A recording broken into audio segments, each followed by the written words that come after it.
अस्सलाम वालेकुम, क्या हाल चाल है जी आप सबका। गुड मॉर्निंग सबको मेरी तरफ से। हम लोग भी फजर की नमाज़ पढ़ के निकले थे। हमने कहा चले हम आज सुबह बाहर यानी कि कहीं नाश्ता करते हैं। ऐसी मूड बन गया हमारा भी। मौसम बहुत अच्छा, ठंडी ठंडी सी बड़ी प्यारी सी हवा चल रही थी। और हम लोग ये ना सूसा रोड पे ना, जो सा ये मदीना टाउन साइड है उस साइड पे ना, ये यहाँ पे हलवा पूड़ी वाला है। ये दूध दही भी देता है। इसकी इतनी मज़ेदार होती है ना, बहुत ही मज़ेदार। तो ये भी फैसलाबाद में ना, ये भी बड़े मशहूर हैं। तो बस जी हम फिर यहीं पर ही आके खा पी लेते। इनकी लस्सी भी बड़ी शानदार थी। बड़े इन्जॉय किया हमने, खाया पिया। फिर हमने कहा चले अब घर चलते हैं हम। तो बस थोड़े थोड़े लोग आने शुरू हो रहे थे और हल्की हल्की वो धूप भी निकल रही थी। फिर उसके बाद जी ऐसा हुआ कि जी मुझे ना अपने बेटे के साथ भी जाना पड़ा। बेटे के साथ निकले हैं तो फिर ना वो बच्चे मांग रहे थे जी बिरयानी खानी है। फिर बिरयानी खा के हम अलफता चले गए। अलफता के वहाँ से कुछ ग्रॉसरी करनी थी, तो ये हमने फिर ग्रॉसरी की। मैं भी साथ वीडियो बना रही थी। तो मैं भी बड़ी देर बाद आई थी अलफता में। तो हम ज़्यादातर दूसरी शॉप्स में ही मतलब ले लेते हैं, क्योंकि हर चीज़ मिलती है। बस कभी कोई ख़ास चीज़ें लेनी हो ना, फिर हम किसी अच्छी जगह पर ही जाते हैं। जैसे अलफता चले गए हैं, जैसे हम कैश एंड कैरी चले जाते हैं। इस तरीके से यहाँ पे बड़ा मज़ा आया देख के। ये देखिए इन्होंने बास्केट बनाई हुई है और बाकायदा उनके ऊपर प्राइजेज़ लिखे हुए थे। तो हमने जो जो चीज़ें लेनी थी हमने ली और हम फिर ना अलफता से बाहर निकल आए। बाहर निकले, बाहर भी बड़ा सजा हुआ था क्योंकि ईद गुजरी थी। तो ईद की तो वैसे ही बड़ी चहल पहल थी। फिर बाहर यहाँ पे लाइमलाइट पे भी थोड़ा सा हमने झाती मारी। फिर उसके बाद ये मेरी पोती थी मेरे साथ, वो भी इनके स्वीट्स वगैरह देख रही थी और बड़ा खुश हो रही थी कि मैं बड़ी अच्छी। मैंने कहा जितना इसका साइज़ है ना उतना ही तुम्हारे मुँह का साइज़ है, अभी नहीं लेनी। फिर सामने पास ही ना वॉचेस वगैरह पड़ी हुई थी, बड़ी प्यारी। मैंने देखी, मुझे बहुत अच्छी लगी। मैं कहा चलो कभी लेनी हुई ना मैं यहीं से ही लुक परचेज़ करूँगी। आपको भी कभी ज़रूरत हो तो ज़रूर लीजिएगा। हमारा फिर हमें जब मैं घर पहुंची तो हमें फिर इत्तला मिली थी हमारी तो आज शाम को दावत है।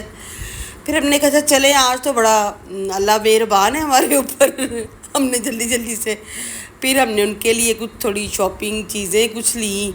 फिर उसके बाद हमने केक शेक लिए। केक तो था बड़े वाला जो सा था, मैंने कहा वो तो रहनी दे। ये ना छोटे छोटे 1-1 पाउंड के केक थे, बड़े ही प्यारे मुझे लगे।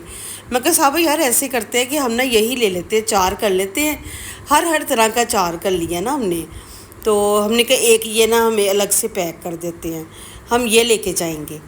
तो जिसका जो दिल करेगा ना वो खा लेगा। यहाँ पे मैंने देखे ये भी बिस्किट से बने हुए हैं बच्चों के लिए, छोटे छोटे बच्चों के लिए ना, उनकी मर्ज़ी के मुताबिक मुख्तलिफ़ चीज़ें बनी हुई हैं। ये भी एक उन्होंने गिफ्ट पैक किया हुआ था इस बेकरी के बिस्किट्स। ये भी बास्केट बहुत अच्छी लग रही थी।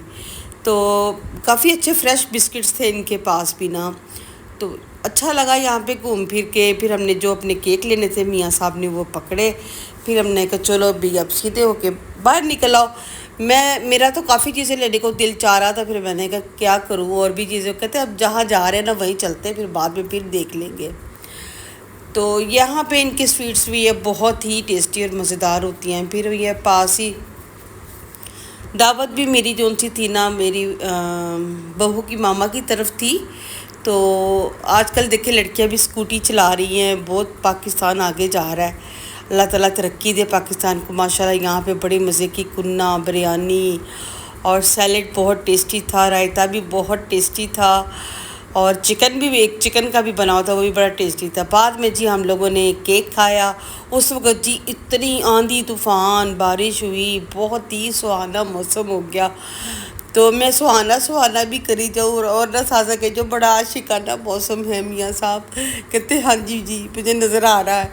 तो बस हमने फिर बाद में खूब इंजॉय किया। देखे साइडों पे पानी भी है बारिश का और हवा इतनी ठंडी थी, बहुत मज़ा आया। नेक्स्ट डे जो जी हम लोगों ने, बाकी मैंने कोई वीडियो नहीं लगाई बनाई क्योंकि मैं बहुत थकी हुई थी। मैं फिर ज़रा रेस्ट ही करी थी। फिर जी बेटी ने ना बनाए थे कीमा करेले बनाए थे और चाइनीज़ भी बनाया था। इसके जो छिलके थे ना मैंने ज़्यादा गौर किया। मैंने कहा मैं ना इसकी डिटेल दूंगी। ये जो करेले के ऊपर के छिलके होते हैं ना, ये भी अलग से बनाए, बड़े टेस्टी बनते हैं। हम लोग तो पहले फेंक फूंक देते थे, हमें कुछ होता ही नहीं था। हमने कहा चलो जी सुट्टो बाहर, तो हम कूड़े में फेंक देते थे। अब जब से मेरी शुगर हुई ना, अब मुझे पता चला कि हाँ ये सब चीज़ें भी बड़ी ही ज़रूरी होती हैं। मैं कहा अच्छा चलो। फिर जी मैंने उसको अच्छी तरीके से फ्राई किया, उसमें मैंने लहसुन अदरक की पेस्ट भी डाली, सब्ज़ मिर्चें डाली। फिर जो कीमा करेले पके हुए थे ना, फिर मैंने उनमें से 2 चम्मच ना इसमें डाल दिया। तो मैंने कहा इस तरह से मैं बनाऊंगी तो बड़ा मज़े का बनेगा। और यार वाकई इतना टेस्टी लगा ना, मैंने मियाँ साहब को दिया, उनको भी बहुत मज़ा आया। आधा मैंने खाया, आधा मैंने उनको दिया। और जी रोटी पे डाल के फिर क्या स्वाद से खाया, बड़ा ही मज़ा आया। देखिए जी सिंपल सा सीधा पतला सा ना खाना था, बहुत ही मज़ा आया। चले मिलते हैं फिर किसी अच्छी सी वीडियो में।